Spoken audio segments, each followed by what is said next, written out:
I feel like paralyzed perfectionists are just suffering Dunning-Kruger, where they have just enough knowledge to know how far away from their end goal is, but not enough to know how to get there. And looking at that gulf, instead of interfacing with it, they stumble and fall on themselves. And then they give up. This is a 10-minute talk where I record for 10 minutes, no retakes, no script, and I post whatever is usable. Recently, I watched a video about an individual who learned how to make art in 6 months, and I'm always intrigued by these.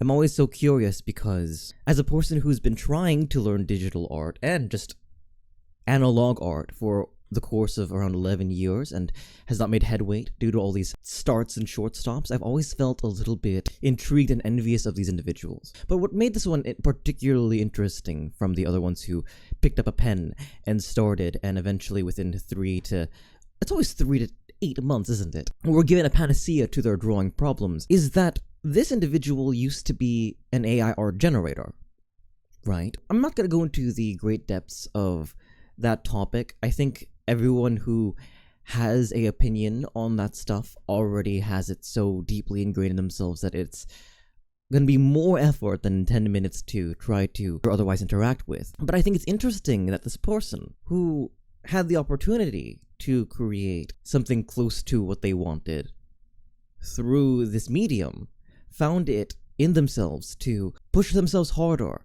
and gain, in the end, the ability to draw. I think it changes how I feel about skill acquisition and the current generation's relationship with that. Because I, to a great degree, feel as though most people don't look at skill acquisition as a noble thing anymore. Everything nowadays is a means to the end.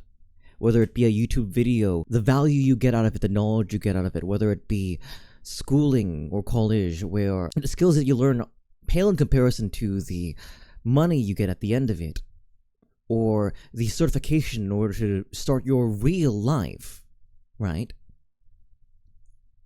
We've become, as a race, a goal-oriented people, and I am one of them as well. I don't want to speak as though I'm aside of this behavior. Part of the reason why I'm having such a hard time starting art again and again and again is because I'm so goal-oriented, because this thing that I create is nowhere near what I want it to be. But this person did it.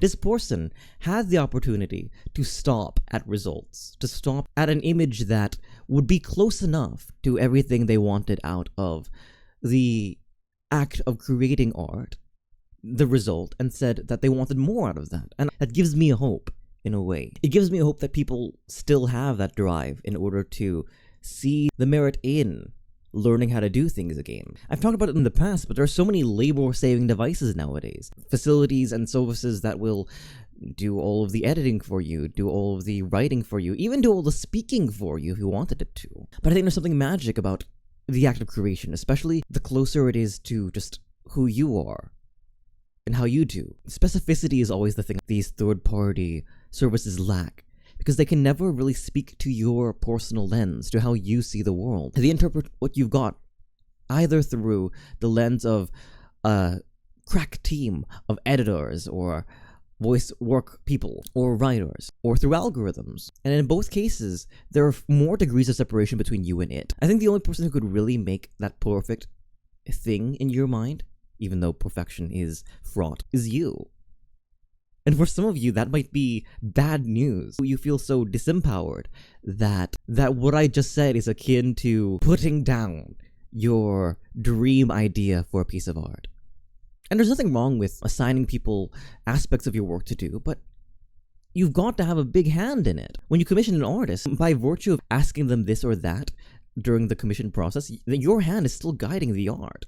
You're able to bring it closer and closer to your work. And I think back to my personal journey with art, and all these quick stops, these on and offs, and I think about how this is a facet of Dunning-Kruger, right? Dunning-Kruger is Albeit somewhat discredited in the modern era, I think. There were a bevy of video essays talking about how Dunning-Kruger is a lot more complex than we think it is, but in short, the concept is that there is this peak of us thinking we know what we can do, or what we need to do, which is related to how little we possibly know about this thing. And there's a massive drop and then a back up until we're actually proficient with that piece of art, that piece of work. But in short, Dunning-Kruger is just the practice of people who don't know what they're doing, thinking they do. And I think that has a real relationship with perfectionism, because especially for folks who are just starting out or want something very, very specific, goal-oriented people, I feel as though knowing what you want and why you're off is just short of the point, right? It's where the point goes over our head. The how we get there is incredible knowledge as well.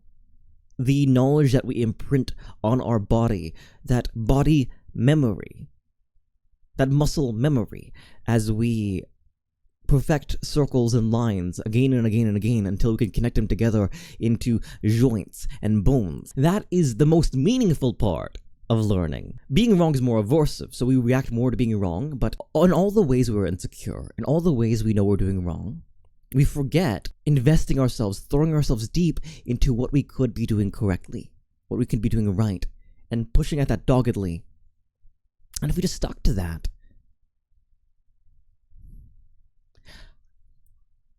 ding ding ding, 10 minutes.